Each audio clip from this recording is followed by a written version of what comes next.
Shalom, selamat pagi. Bertemu lagi dengan saya, Dwi, di Mimbar Gemar Online GSIA Peniel Surabaya dan GSIA Anugerah Kemendung. Pada hari ini Kamis 7 Desember 2022. Pada pagi hari ini saya mendapatkan berkat yang luar biasa dari Tuhan yang terdapat di dalam Yohanes pasal 2 ayat 13 sampai 25 dengan perikop Yesus menyucikan bait Allah. Mari kita baca bersama-sama. Ketika hari raya Paskah orang Yahudi sudah dekat, Yesus berangkat ke Yerusalem. Dalam bait suci didapatinya pedagang-pedagang lembu, kambing domba dan merpati, dan penukar-penukar uang duduk di situ. Ia membuat cambuk dari tali lalu mengusir mereka semua dari bait suci dengan semua kambing domba dan lembu mereka. Uang penukar-penukar dihamburkannya ke tanah dan meja-meja mereka dibalikkannya. Kepada pedagang-pedagang merpati ia berkata, "Ambil semuanya ini dari sini. Jangan kamu membuat rumah Bapakku menjadi tempat berjualan." Maka teringatlah murid-muridnya bahwa ada tertulis, "Cinta untuk rumahku menghanguskan aku."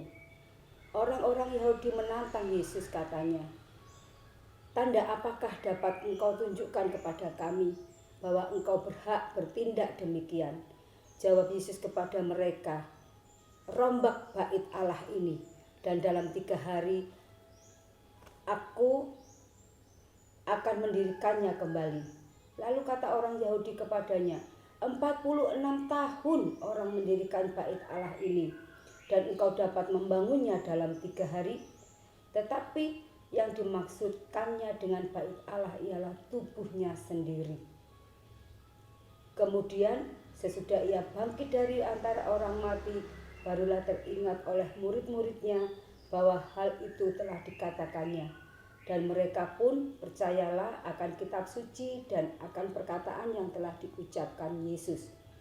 Dan sementara ia di Yerusalem selama hari raya Paskah, banyak orang percaya dalam namanya karena mereka telah melihat tanda-tanda yang diadakannya. Tetapi Yesus sendiri tidak mempercayakan dirinya kepada mereka karena ia mengenal mereka semuanya, dan karena tidak seorang pun memberi kesaksian kepadanya tentang manusia, sebab ia tahu apa yang ada di dalam hati manusia. Amin. Bapak Ibu yang terkasih, firman Tuhan pada pagi hari ini saya ambil judul Bukti Cinta Tuhan Terhadap Kita. Bacaan hari ini membahas tentang kemarahan Yesus di bait Allah. Dalam bait sucinya didapatinya pedagang-pedagang lembu, kambing domba dan merpati, penukar-penukar uang. Apa yang dilakukan Tuhan Yesus? Ia membuat cambuk dari tali lalu mengusir mereka semuanya dari bait suci dengan semua kambing domba dan lembu mereka. Orang-orang yang di situ mengadakan tukar-menukar uang, dihamburkannya uang itu dan membalikkan meja itu dengan begitu kerasnya.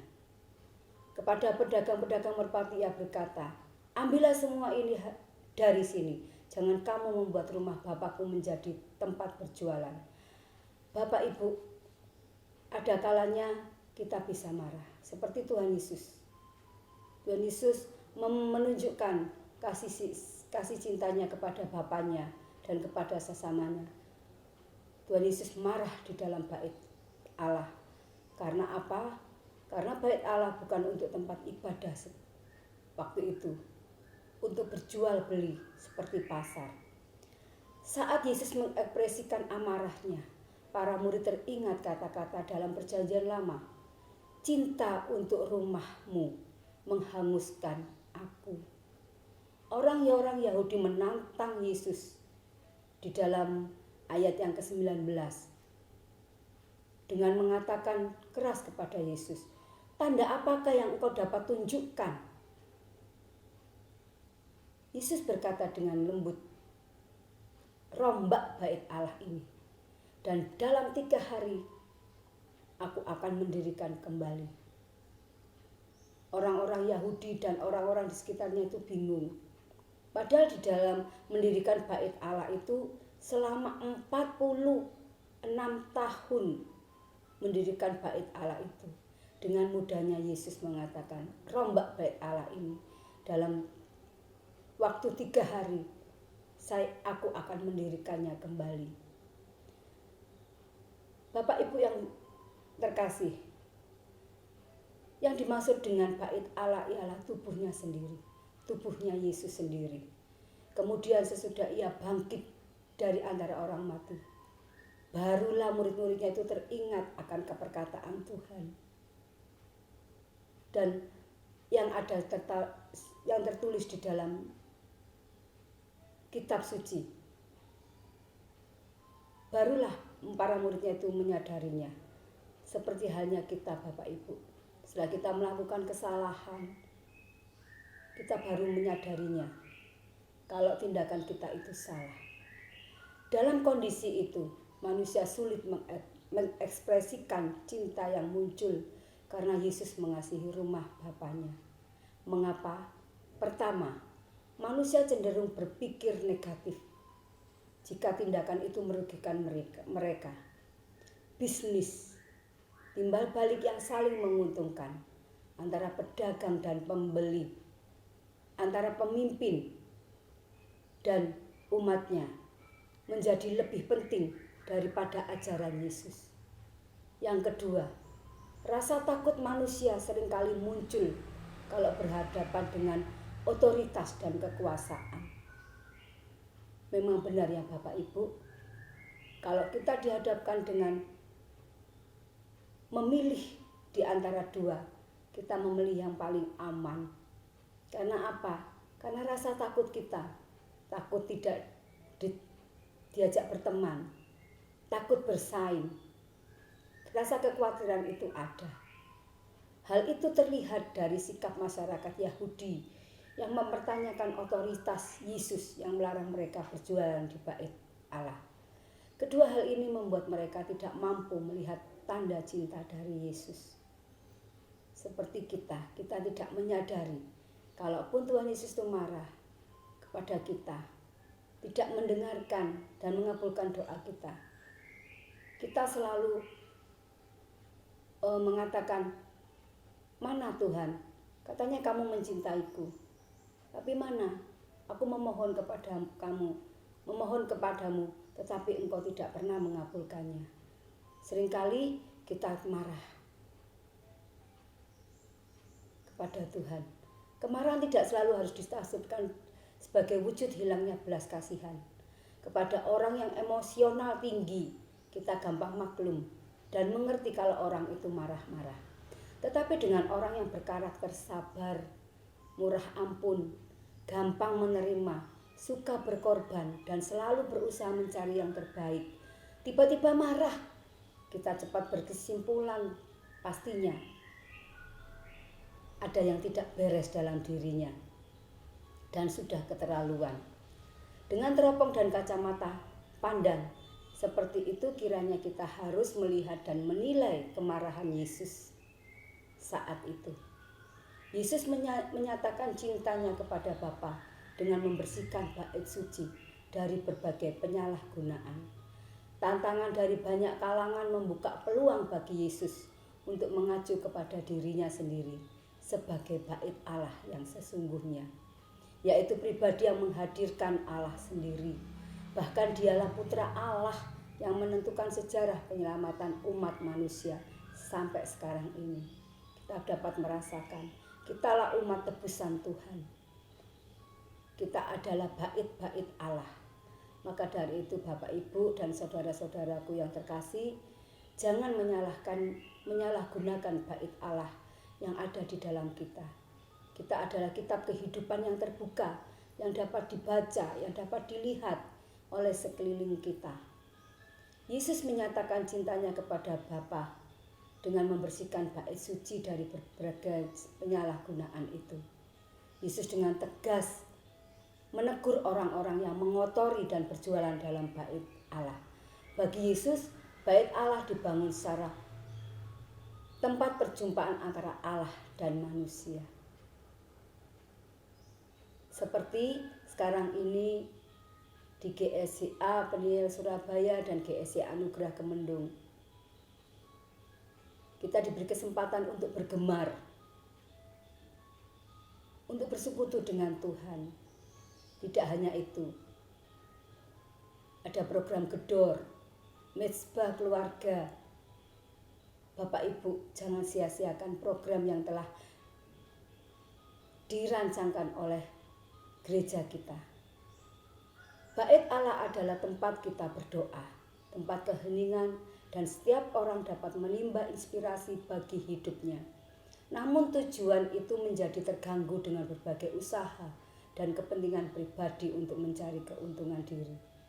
Gereja bukanlah gedungnya Bapak Ibu, dan bukanlah pula menaranya, kemegahannya, keindahannya yang di dalamnya. Tetapi gereja itu adalah kita semuanya. Kita adalah gereja Tuhan yang hidup, bait Tuhan yang dapat bisa dilihat, diteropong oleh masyarakat kita, oleh masyarakat di sekitar kita. Masing-masing diri kita yang telah mengaku percaya adalah gereja bait Allah yang kudus. Bagaimana dengan hati dan hidup kita? Adakah kita berperilaku sebagai gereja yang kudus? Adakah kemenangan Kristus kita nyatakan dalam kehidupan kita? Kemenangan-kemenangan kita terhadap dosa? Sikap hati yang menyembah Allah dan membuka diri untuk terus disucikan oleh Tuhan. Itulah yang sesungguhnya yang dimaksud dengan bait Allah itu. Kisah tentang penyucian bait Allah juga dapat dimaknai sebagai penyucian hati orang-orang Kristen, orang-orang kudus yang selama ini selalu dikotori oleh kepentingan egoisme yang berbalut dengan sikap serakah dan semena-mena. Karenanya kita pun juga perlu menyucikan hati kita dan pikiran kita dari keinginan duniawi semata-mata dan kehendak memupuk egoisme diri kita sendiri.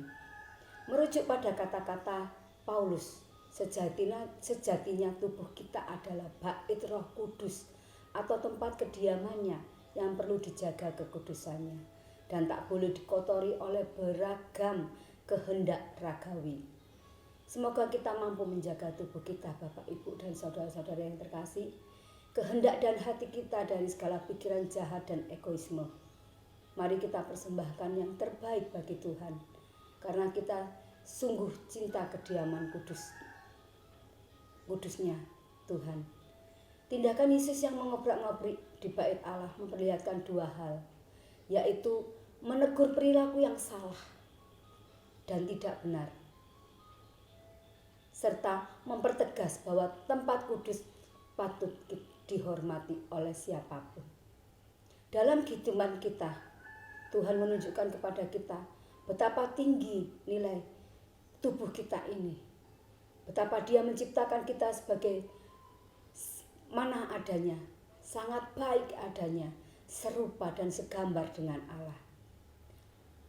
Patutlah bagi kita untuk senantiasa menjaga martabat kita sebagai anak-anak Tuhan, sebagai orang-orang Kristen yang suci dan luhur, serta menghindari hal-hal yang merendahkan martabat dan badan kita secara jasmani. Semoga kita tidak menyalahgunakan badan kita ini dengan mencari hiburan apapun atau kenikmatan apapun yang bersifatnya sesaat. Terlebih semoga kita senantiasa menaruh hormat dan menjaga martabat Tuhan sendiri yang Ia pertaruhkan dalam diri kita semuanya. Tuhan sudah mati di kayu salib untuk menebus segala dosa kita. Maka dari itu Bapak, Ibu, dan saudara-saudara, kita harus jaga. Kita harus menjaganya, kekudusan itu dalam kehidupan kita. Bapak, Ibu yang terkasih, renungan pagi hari ini cukup sampai di sini. Tetapi kiranya Tuhan yang berfirman sendiri dalam hati kita, yang menegur sendiri dalam hati kita, kita mengaminkan firman Tuhan pada pagi hari ini dengan berdoa. Bapa yang terkasih, di dalam nama Tuhan Yesus Kristus, sungguh besar kasih Tuhan yang Kau nyatakan dalam kehidupan kami. Engkau sudah mati di kayu salib menebus segala dosa dan kesalahan kami. Engkau mempercayakan kepada kami menjadi bait Allah yang hidup, bait Allah yang dapat dilihat dan diteropong oleh sekitar kami. Jadikan kami bait Allah yang kudus. Tuhan, ajarkan kami untuk tidak dapat mencemari bait Allah yang Kau percayakan dalam diri kami. Terima kasih Tuhan, terima kasih. Kami sungguh bangga mempunyai Allah seperti Engkau. Tuhan, kalaupun Engkau marah terhadap kami, kalaupun Engkau menegur kami dengan keras, itu semata-mata karena cinta kasih Tuhan terhadap kami semuanya. Karena kami melakukan kesalahan yang besar, yang menyakiti hati Tuhan, menyakiti hati sesama kami. Ampunilah segala dosa dan kesalahan kami, baik itu perkataan kami, perbuatan kami, terhadap sesama kami, terlebih terhadap Engkau Tuhan. Terima kasih ya Bapa, terima kasih. Tuhan Yesus, kami percayakan langkah hidup kami pada hari ini, dari pagi hingga malam hari nanti, ke dalam tangan Tuhan. Engkau berkati, Engkau pimpin kami, Engkau sertai kami dimanapun kami berada, dan dimanapun kami melakukan aktivitas kami. Tuhan, kami percaya Tuhan, walaupun kami tidak dapat melihat di depan kami, tapi kami percaya dan yakin Engkau sudah menyediakan yang terbaik bagi kami semuanya. Terima kasih ya Bapa, terima kasih. Pimpin kami Roh Kudus, jauhkan kami dari segala mara bahaya, jauhkan kami dari segala malapetaka, bebaskan kami dari segala penyakit Tuhan. Kuasa roh jahat yang mengganggu kehidupan kami usir dalam nama Yesus. Tuhan yang berkuasa dan bertata di dalam kehidupan kami sebagai bait Allah-Mu yang hidup. Terima kasih Bapa, terima kasih. Kami alaskan doa kami hanya di dalam nama Yesus. Kami berdoa dan mengucap syukur. Haleluya. Amin. Puji Tuhan. Selamat pagi, selamat beraktivitas. Salam gemar. Tuhan Yesus memberkati.